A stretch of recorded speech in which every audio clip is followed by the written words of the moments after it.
The pounding on my front door at 6:45 a.m.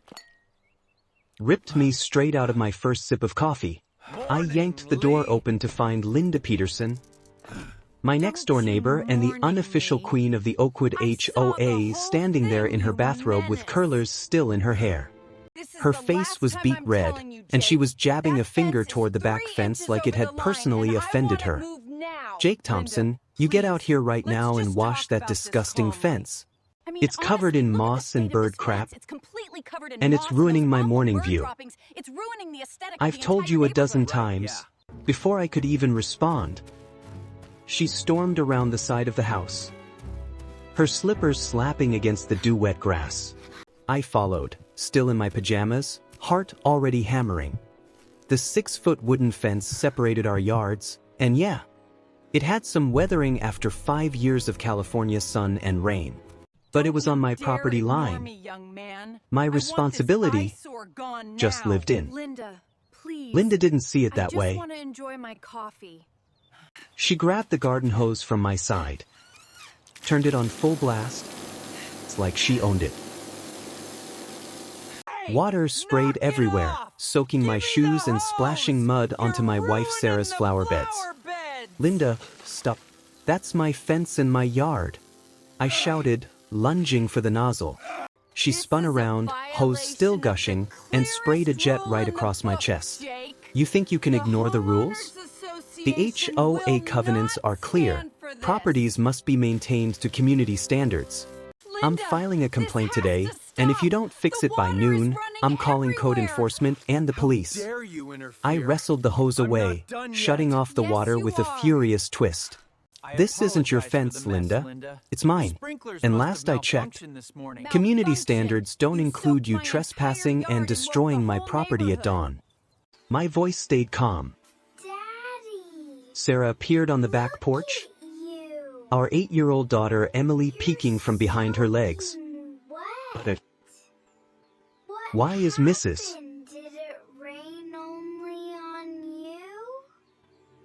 Linda's eyes narrowed. "This is exactly why we need stricter enforcement. People like you let things slide, and the whole neighborhood suffers. I've got half the block ready to sign a petition. Wash it today, or you'll regret it." She turned on her heel and marched back through the gate, slamming it so hard the latch rattled. I stood there dripping, that looked even worse with fresh mud streaks. Sarah came over and put a hand on my shoulder. "She's been on a tear ever since she lost the last HOA election. Just ignore her. We'll power wash it ourselves this weekend." But I was done ignoring. This wasn't the first time. Last month it was our trash cans, left out too long. The month before, our holiday lights were tacky. Every time, she escalated until someone caved. "No," I said quietly. "Not this time." While Sarah got Emily ready for school, I sat at the kitchen table scrolling my phone. I remembered a friend mentioning Elena Rodriguez, a local muralist who did incredible optical illusion work. Her Instagram was full of fences and walls transformed into living art, trompe-l'oeil effects that made flat surfaces look three-dimensional. Hidden details that only revealed themselves up close or at certain angles. Perfect. I fired off a message. "Hey Elena, I've got a fence that needs more than a wash. Interested in turning it into something unforgettable? Budget's flexible if it's epic." Her reply came back in under 10 minutes. "Tell me more. I love a good challenge." We arranged for her to come by after dark that evening to scope it out discreetly. I spent the day at my graphic design job pretending everything was normal. But my mind raced with ideas. Not just cleaning the fence, elevating it. A hidden mural. Something beautiful that would shut Linda up without giving her the satisfaction of compliance. Something that would make her regret ever picking this fight. By 8 p.m., Elena pulled up in her battered van. She was in her late 20s, covered in paint splatters, with a no-nonsense ponytail and a sketch pad already open. We walked the fence line under the porch light. So the demand is to wash it clean, right? But what if we do better? I can do a full trompe-l'oeil garden scene on your side. Looks like a lush extension of your yard. From Linda's angle over the top, it'll appear pristine and neutral. But up close on your side? Hidden layers. Subtle symbols woven in, broken chains for freedom, eyes that watch entitlement, little caricatures of nosy neighbors clutching clipboards. Optical illusions that shift when you move. It'll be legal and completely hers to stare at every morning. Sarah laughed softly beside me. She'll lose her mind. Elena grinned. That's the point. I can start tonight if you want. Low profile. No scaffolding noise until we're ready. I shook her hand. Do it. Make it impossible to ignore. We spent the next hour marking the fence and discussing logistics. Elena would use weatherproof paints, work in sections, and keep the design evolving. By midnight, she had her first undercoat drying. I went to bed with a smile for the first time all day. Linda wanted a clean fence? She was about to get a masterpiece she could never wash away. The next morning, Linda's voice again. This time muffled through the fence as she muttered to herself while inspecting her side. I peeked through the slats and saw her squinting at the fresh primer. What the? She didn't knock this time. Instead, she marched straight to her HOA email list and started typing furiously on her phone. I could practically hear the keys clicking from my kitchen window. Elena arrived at dawn the following day with a small crew of 2 helpers. They worked quietly, blending the mural into the wood grain so seamlessly it looked like the fence had always been meant to be art. From my yard, vibrant greens and soft blues were already emerging, a rolling hillside garden that mirrored our actual landscaping but amplified it. Hidden in the leaves? Tiny details only visible if you stood right next to it. A cartoonish figure with a clipboard and angry eyebrows, a hose spraying wildly in the wrong direction, and faint words in elegant script that read, "Mind your side," when the light hit just right. Linda noticed by lunchtime. Her shrill voice carried over the fence. "Jake, what is this graffiti? You were supposed to wash it, not vandalize it further." She was standing on a step stool, peering over. I strolled out casually, coffee in hand. "It's not graffiti, Linda. It's commissioned art. Improves the view, doesn't it? You wanted it clean. Now it's a masterpiece. Check the HOA rules again. Artistic expression is protected. You think you're clever?" she snapped. "I'm calling an emergency HOA meeting. This violates every aesthetic guideline we have. And I've already got 20 signatures on the petition." Her phone was out. Neighbors deserve better than some amateur spray paint job ruining property values. I smiled. Property values? Funny you mention that. Whose work has been featured in 3 city murals. This fence is now worth more than it was dirty. Want to see the contract? Elena stepped forward, wiping paint from her hands. "Hi, I'm Elena Rodriguez. Happy to show you the design portfolio if you'd like. It's all about perspective, looks pristine from your yard." Linda's face twisted. "I don't care who you are. This stops now." She stormed off, already dialing. Within hours, the neighborhood group chat exploded. Jake's turning his yard into a circus. One post read. Others piled on, complaints about disrupting the suburban aesthetic, threats of fines. Sarah showed me the screen, rolling her eyes. They're acting like we painted a giant middle finger. But not everyone hated it. A few neighbors stopped by during the day, curious. "Wow, that's actually gorgeous," said old Mr. Hargrove from across the street. "Makes my fence look sad by comparison." Their praise fueled us. Elena worked faster, layering illusions. One section made the fence appear to open into a secret path. Another hid a small portrait of our family dog chasing butterflies, wholesome on the surface. But if you squinted, the butterflies had tiny clipboards. By evening, Linda had escalated to code enforcement. A bored officer showed up, took one look at the professional setup, and shrugged. "Looks like art to me, ma'am." "No violation here." Linda's scream of frustration echoed down the block. I couldn't help the comeback as he left. "Told you." "Linda, some things can't be washed away with a hose and a tantrum." Inside, Emily was thrilled, sketching her own version of the mural at the table. "Daddy, Mrs. Peterson looks funny in the painting." Sarah hugged me. "You're turning a bully's demand into something beautiful." "I'm proud of you." But I knew the fight was just heating up. Elena promised the full reveal in 2 more days. The hidden elements were almost complete, subtle enough to fly under casual inspection, devastating up close. Linda had demanded a clean fence. She was about to get one that reflected exactly who she was. The mural was 3/4 done when the HOA emergency meeting hit like a storm. Linda had rallied 20 residents into the community center on a Wednesday night, armed with printed photos of the eyesore. I walked in with Elena's portfolio under my arm and Sarah at my side. The room buzzed with whispers as I took my seat. Linda stood at the front, voice dripping with authority. "This isn't about one fence. It's about standards. Jake Thompson has turned a simple maintenance request into a neighborhood eyesore. We voted on covenants for a reason, to protect our investments." She clicked through slides, close-ups of the emerging colors, zoomed-in shots of the hidden caricatures she'd somehow spotted. "Look at this. Mockery. It's personal harassment." I stood calmly when it was my turn. Linda demanded I wash the fence. I hired a professional artist instead. The result is a custom mural that enhances my property and, by extension, the view from hers. Here's the portfolio, award-winning work. No rules broken. In fact, several neighbors have already asked for quotes to beautify their own fences. Murmurs rippled. Mr. Hargrove raised his hand. "I like it. Brightens the whole block." Linda cut him off. "Slippery slope.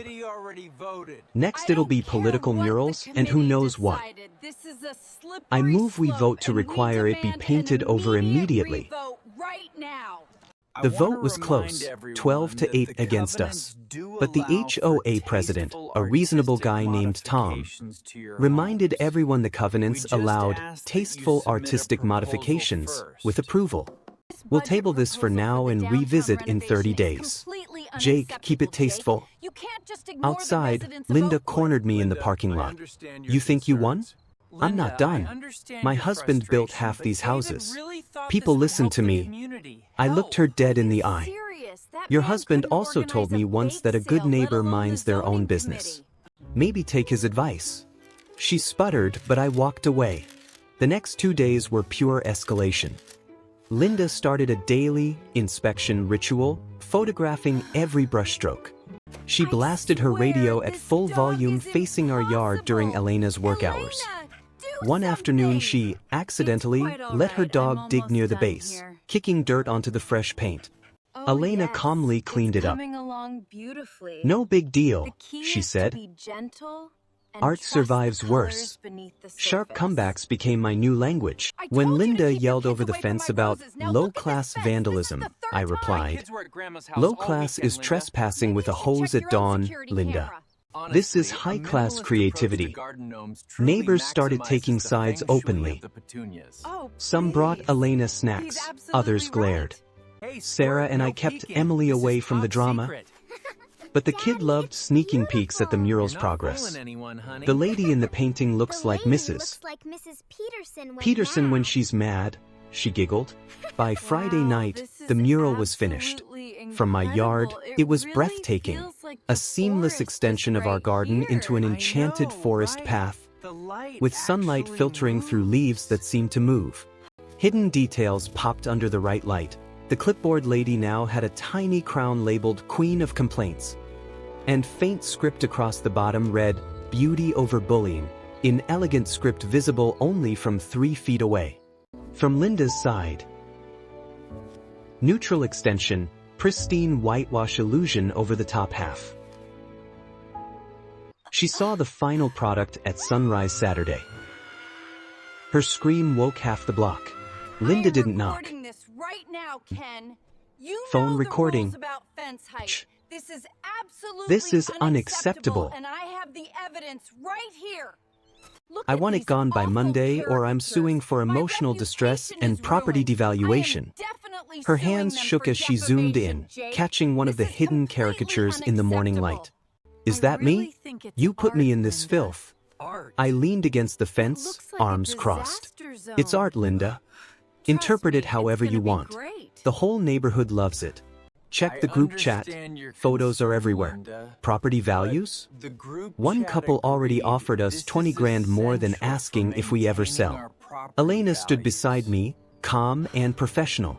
The illusions are designed to enhance, not insult. But if it bothers you, maybe reflect on why. The confrontation drew a crowd.